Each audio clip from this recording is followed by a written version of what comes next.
Top quality और consistent performance के लिए सिर्फ सिल्वर पंप नाम याद रखना। सदमा सिर्फ पाकिस्तान को ही नहीं बल्कि उसे हथियार सप्लाई करने वाले चीन को भी लगा है और ऑपरेशन सिंदूर में भारत की तीनों सेनाओं के संयुक्त ऑपरेशन में पाकिस्तान की 20% वायुसेना की शक्ति समाप्त हो गई। कम से कम 11 एयरबेस ध्वस्त हो गए, 100 से ज्यादा आतंकी मारे गए, पाकिस्तान के एयर डिफेंस ध्वस्त कर दिए गए। लेकिन पाकिस्तान की इस करारी हार से सबसे ज्यादा परेशान चीन है। चीन इस संघर्ष में अपने हथियारों का लाइव वॉर टेस्ट करना चाहता है। सिर्फ 4 दिन के संघर्ष में ही पाकिस्तान के हथियार जिस तरह मिट्टी में मिले, उसने पाक के चाइनीज गुमान भी मिट्टी में ही मिला दिया है।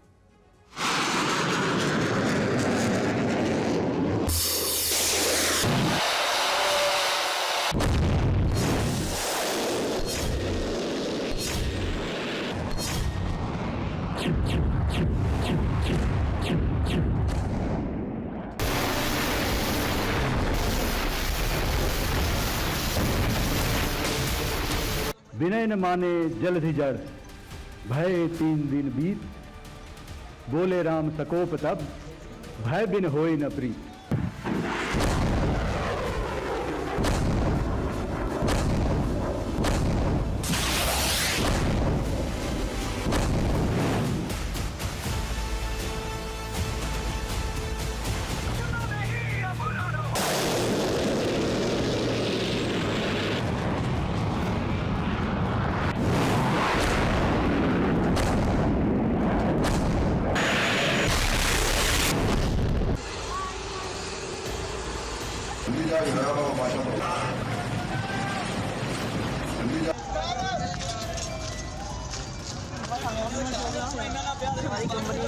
नाश मनुज पर छाता है,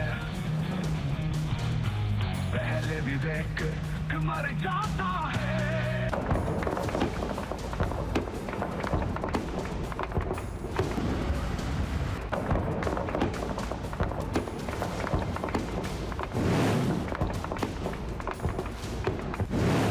हमने आतंकवादियों को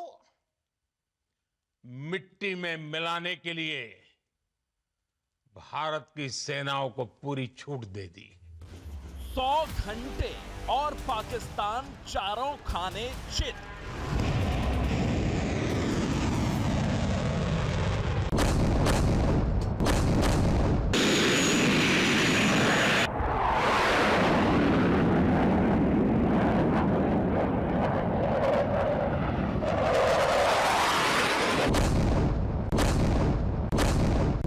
टेरर और टॉप एक साथ नहीं हो सकते। पानी और खून भी एक साथ नहीं बह सकता। अगर पाकिस्तान से बात होगी तो टेररिज्म पर ही होगी। अगर पाकिस्तान से बात होगी तो पाक ऑक्युपाइड कश्मीर पीओके उस पर ही होगी।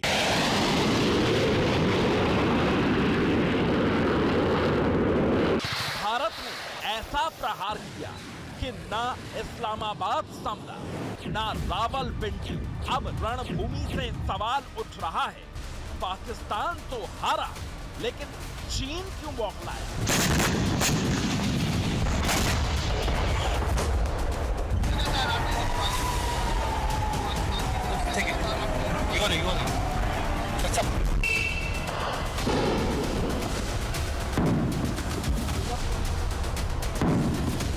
पाकिस्तान को चीन से खैरात में मिले जिन हथियारों पर भरोसा था, वो तो कबाड़ निकले।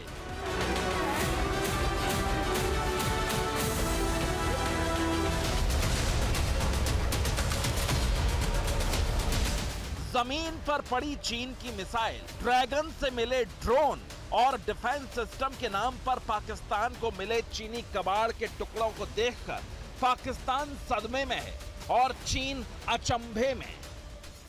Some of the results achieved in countering the enemy threat vectors over the last week are now being shown on the screen. Shown on the screen is the probable enemy PL-15 missile, which is of Chinese origin. This missile has missed its target, and you can see the pieces now which are available with us.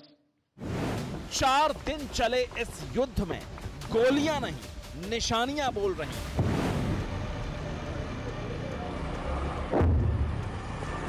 जो हमें मिला है यहाँ खेतों में PL-15 का, ये देखिए, 1 2 नहीं, ऐसे कई जगह हैं जहां पर ये PL-15 हमें मिली है, स्क्वाड्रन लीडर काला। और ISPR यानी कि पाकिस्तानी आर्मी ने जब अपनी प्रेस कॉन्फ्रेंस की,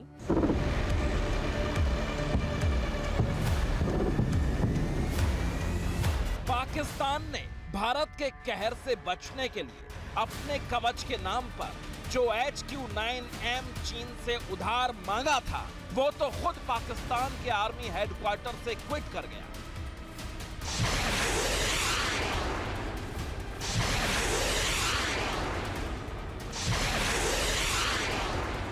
JF-17 और JF-10 के नाम पर जो कागजी शेर थे, भारत के ब्रह्मोस और स्कैल्प के सामने वो कल पुर्जों में बदल गए।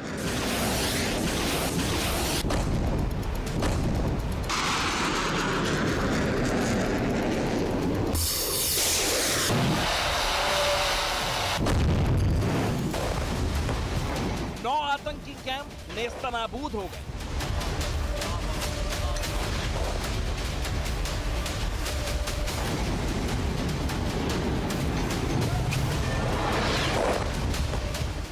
सौ आतंकी जहन्नुम पहुंचा दिए।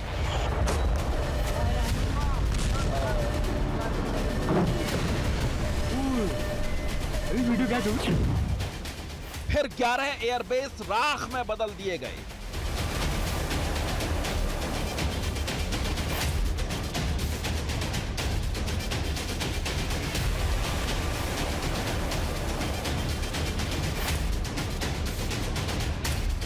चार दिनों में पाकिस्तान की 20% से ज्यादा हवाई शक्ति खत्म हो गई।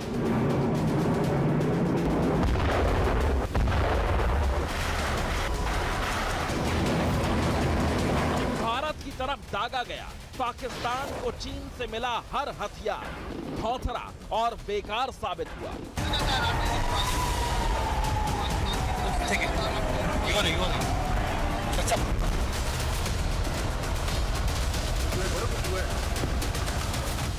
ऑपरेशन सिंदूर के 100 घंटों में चीन के बनाए हथियारों के साथ पाकिस्तान की सेना का घमंड भी चूर चूर कर दिया गया।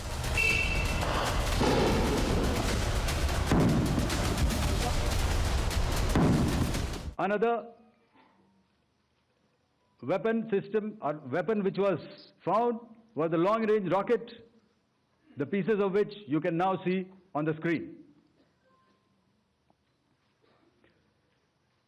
We have talked about the loiter munitions and the unmanned aerial systems, and here are some of the glimpses of those systems which we have brought down. To your right, with the right undercarriage or the wheel, you can see is the Yeeha system, which is of Chinese origin with Pakistan. You can see some quadcopters, and you can see one odd Sonka drone hanging by the wire.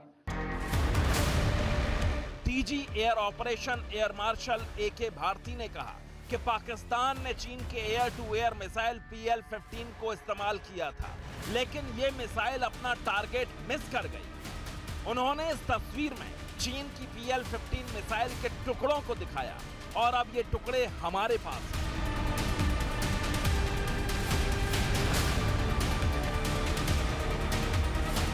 100 घंटे की जंग में पाकिस्तान के कितने made in China हथियार मिट्टी में मिला दिए गए, इसका फाइनल स्कोर आना तो अभी बाकी है, लेकिन जितना कुछ सामने आ गया है उतना भी चीनी माल के घटिया होने का प्रमाण देने के लिए काफी है।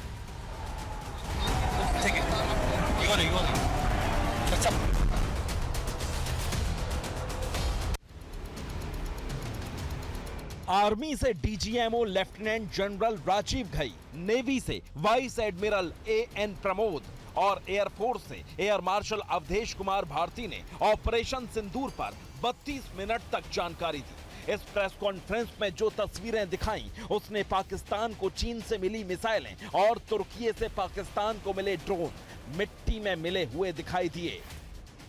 हमारी लड़ाई आतंकवाद और आतंकवादियों के खिलाफ थी। इसलिए 7 मई को हमने केवल आतंकवादी ठिकानों पर ही हमला किया था। You can see the massive crater that it has left on its runway and you can see the pin point accuracy of our weapons. हमारे एयरफील्ड्स और लॉजिस्टिक इंस्टॉलेशंस में 9 और 10 मई की रात को लगातार हमले किए, वो इस मजबूत एयर डिफेंस ग्रिड के सामने विफल हो गए।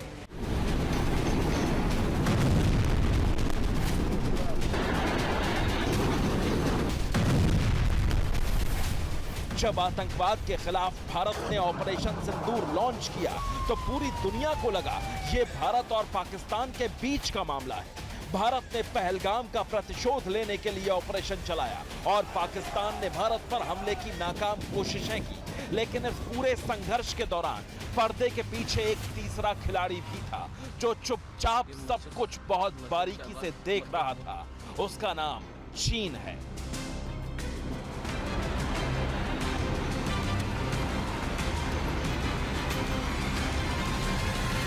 भारत के साथ पाकिस्तान का संघर्ष चीन के लिए अपने हथियारों का लाइव वॉर टेस्ट था, यानी वो पाकिस्तान के सहारे अपने हथियारों को परख रहा था।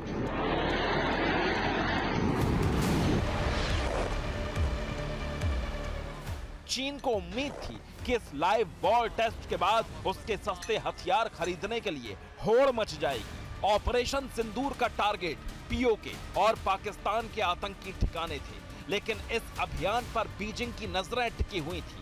पाकिस्तान ने पहली बार चीन से मिले अत्याधुनिक हथियारों को भारत के खिलाफ इस्तेमाल किया। ड्रोन से लेकर एयर डिफेंस सिस्टम तक और फाइटर जेट से लेकर मल्टी लॉन्च रॉकेट सिस्टम तक मुनीर की आर्मी पूरी तरह ड्रैगन पर निर्भर थी। चीन के फौजी जनरल ये देखना चाहते थे कि पाकिस्तान को दिए उनके हथियार भारत के सुरक्षा कवच को भेद पाते हैं या नहीं।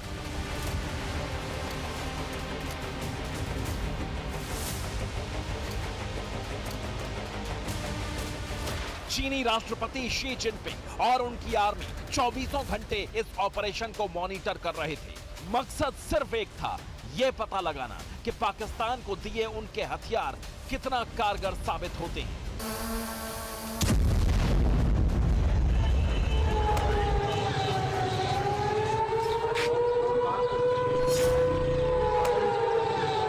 लेकिन भारतीय सेनाओं ने न सिर्फ मुनीर का घमंड तोड़ दिया, बल्कि जिनपिंग के गुमान को भी चकनाचूर कर दिया।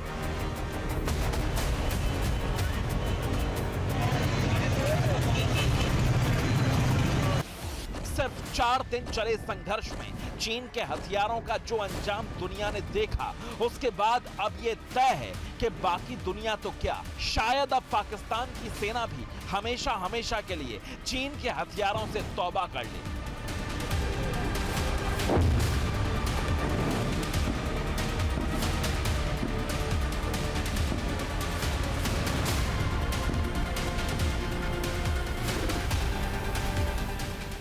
अब पाकिस्तान को चीन से मिले उन 3 बड़े हथियारों के बारे में जान लीजिए जिन्होंने भारत शक्ति के सामने सरेंडर कर दिया है।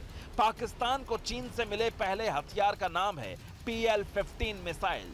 दूसरा है चीन से पाकिस्तान को मिला HQ-9 एयर डिफेंस सिस्टम और तीसरा है JF-17 फाइटर जेट।